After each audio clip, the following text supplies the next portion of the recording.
roughly a quarter of Generation X, which is those born 1965 through 1980, will become silver squatters. That's a new term. Have you heard this term before? Let me bring in my co-host, who is also, like me, a Generation X member. Right, Tony? Are you a Generation X? You are. Yes, firmly in that Gen X camp. Both I my s- wife and I. I saw this headline and I saw the study, which I'm going to share with people. And I had not heard of this term silver squatters before. And I love it because, well, what do you think it means?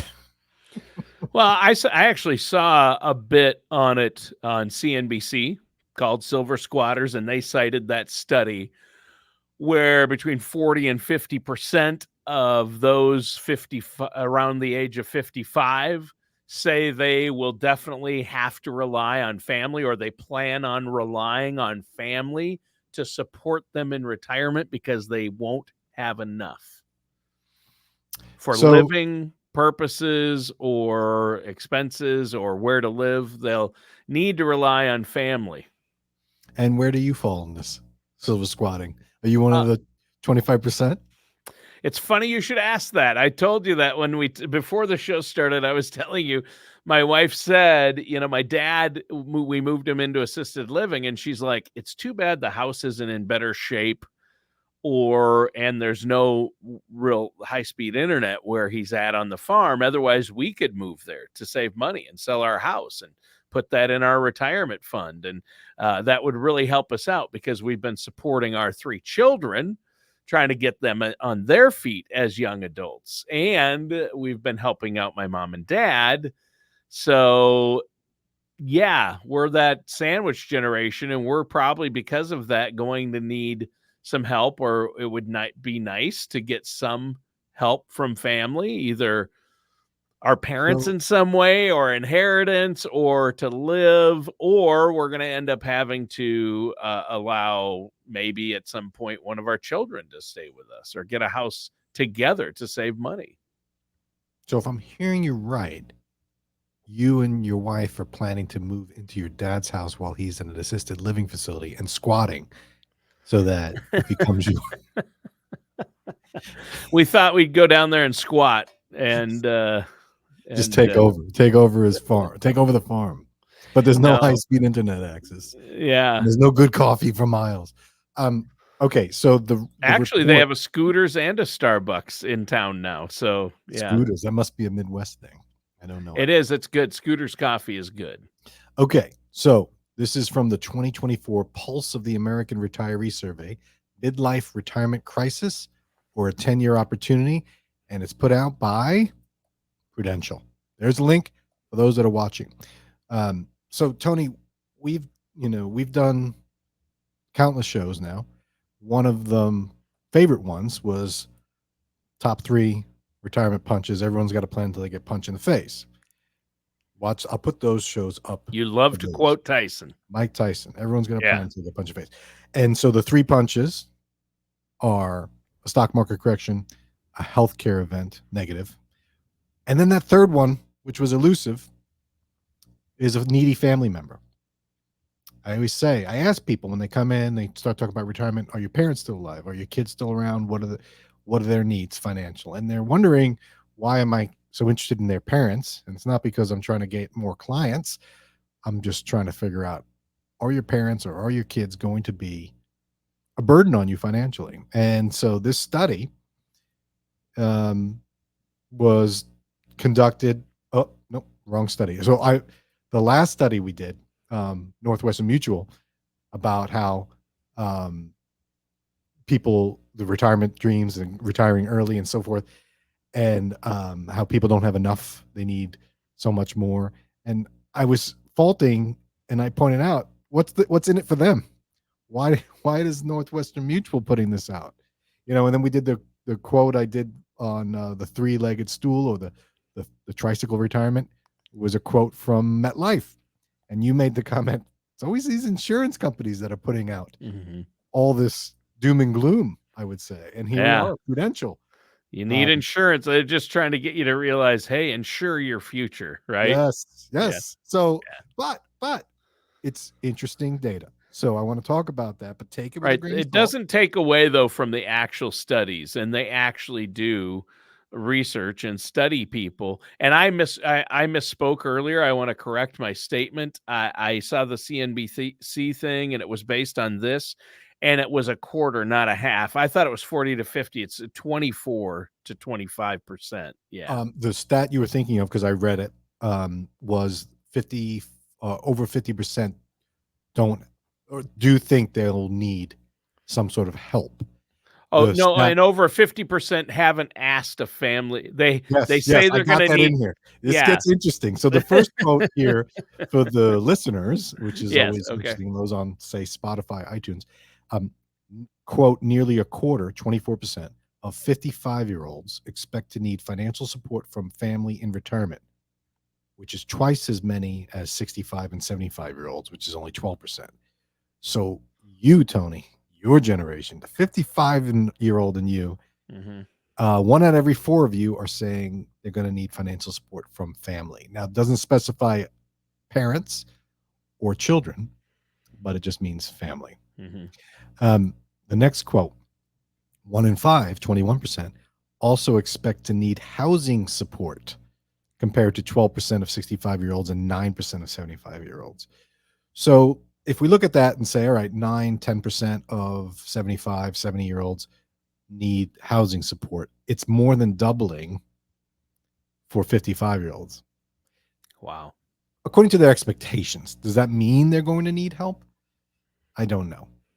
But what is A going on small here? percentage of those maybe won't end up needing help, but I would say, based on the stats you've shared in previous shows about how many people haven't adequately saved for retirement, is probably the same percentage that are going to need family help, right? Yeah, in this study, they're suggesting that the average 401k balances or the retirement funds are in the 50s, 50,000. Yeah. And in the previous show, we talked about how the average American thinks we need 1.46 million to Yeah. retire. So there's a bit of a disconnect here. There is a huge disconnect. What's going on? Why are people thinking that they're going to need help? Now, you brought up one, which I anticipated. You said you were sandwiched. You got 3 kids Yep. and college, They're all weddings, adults now. Trying to, food, yeah. shelter. Like, come, such high Phone, expectations. insurance. Yeah. So you've been sandwiched between them and your aging parents. Both your parents are now in assisted living, which is not cheap, which takes a lot of time away from you, particularly because they live hours away, 4 hours, 5 hours. So it's no easy task to be sandwiched between young adults or teenagers and aging parents. Coupled that with inflation in the past few years, we got to, and like I said, people 55 don't have a lot of money saved.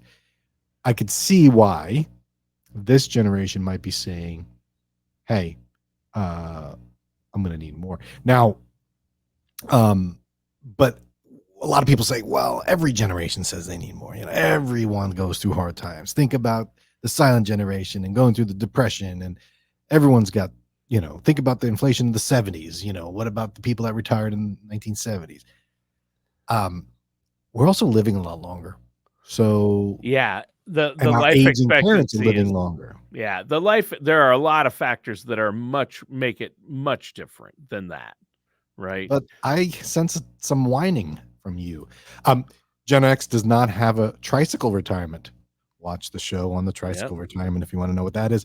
They don't have a pension, Yep, that's what I was gonna say. No limited pensions. personal savings, and Social Security is shaky. I want to point this out. This is the first time since the 70s that 55-year-olds are wondering, will Social Security be there for me? Now, if you're 55 or older, it's gonna be there for you. That's not. I don't think that's an issue. I think that's a false flag. But Generation X, so Generation X, the youngest would be in their 40s still. yeah, Um, they might there's a have reasonable concern. chance that Yeah. Social Security will not have enough to pay them out, right? And it's going to be in trouble in 10 years. So, so for a 55-year-old, 10 years from now, they'll be 65. They won't even be full retirement age yet.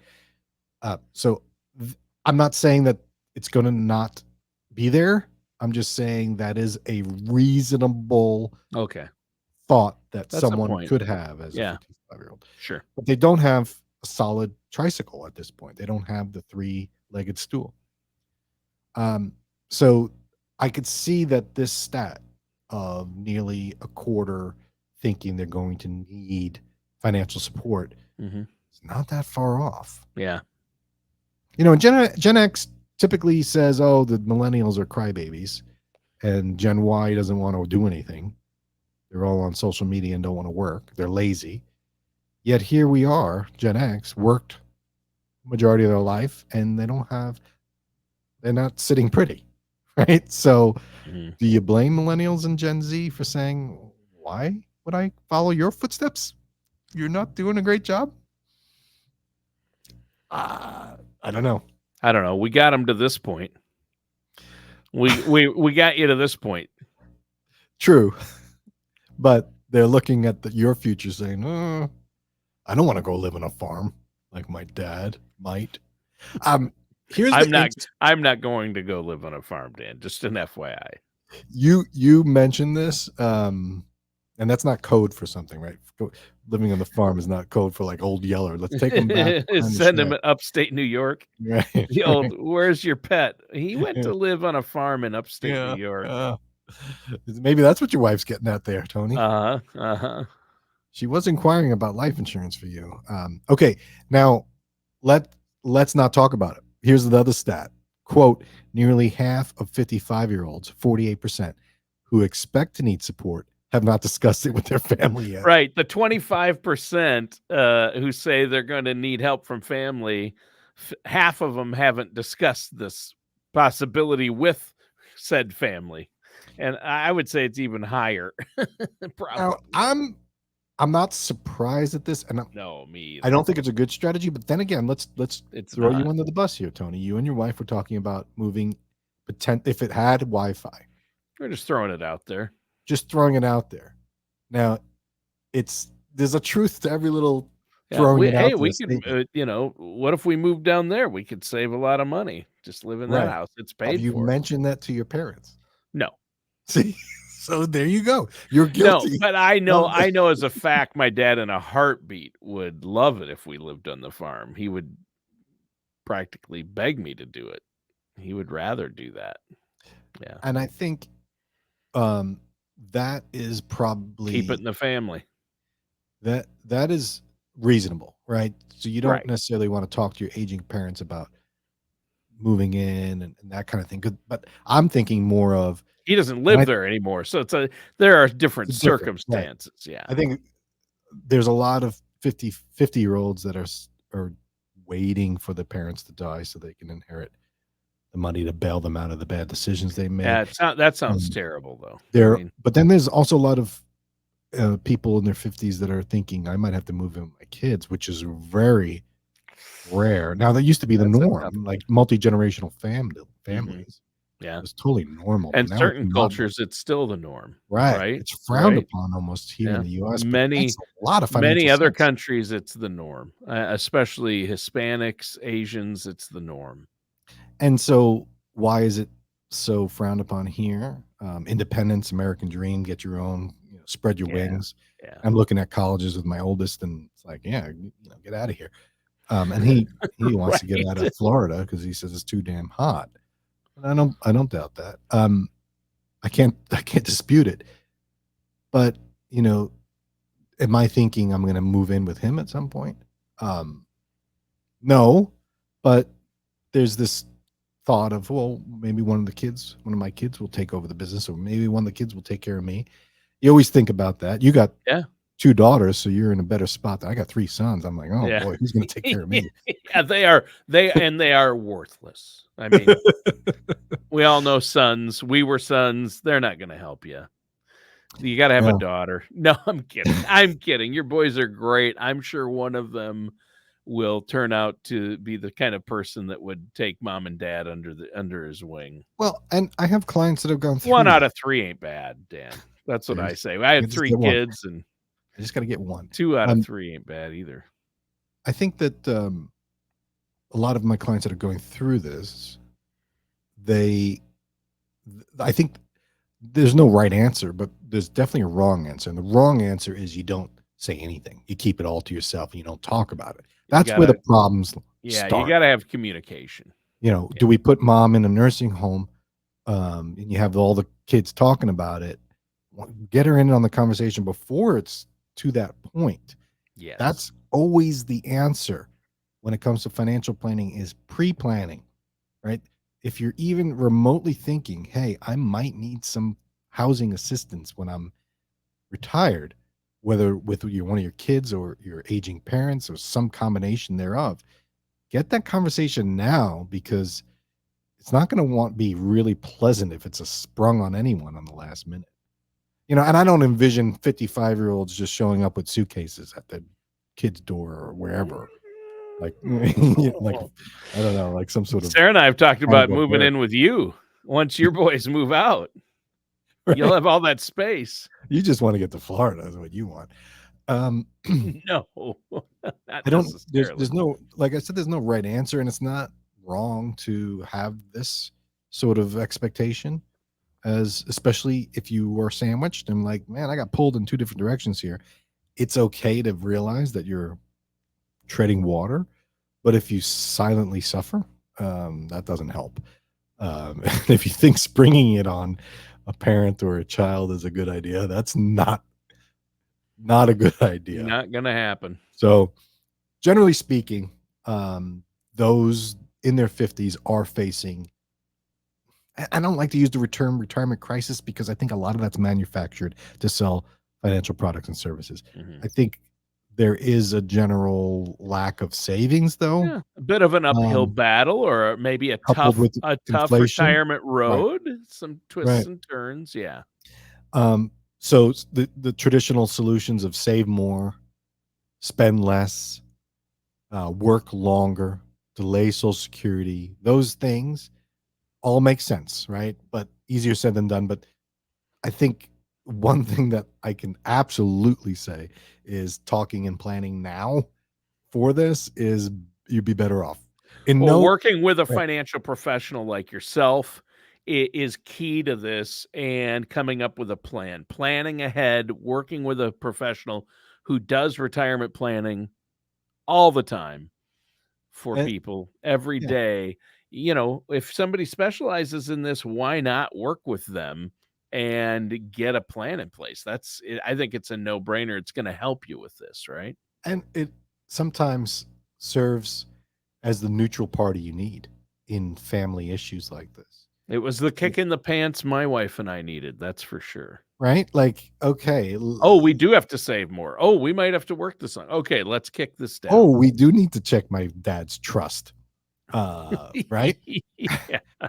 Yeah. Yeah. We have to see how my dad's got things set up and help him and mom with the will. Right. And so having that third party come in and not have the emotional, because I'll tell you what, it gets emotional, but what doesn't work is bottling it up. I'll tell you that right now. Or putting it off. Yeah, it doesn't work. No, it doesn't work. Lack of communication will end up to come back and bite you. So is Gen X screwed? Maybe. But let's talk about it. Let's talk about it some more, right? Yeah, discuss it with the fam and a financial advisor. That's the conclusion, right? That is the conclusion. Now, the question for you, Tony, as we exit is, will you continue this conversation with your wife in earnest, and will you loop in your parents on potential use of the farm?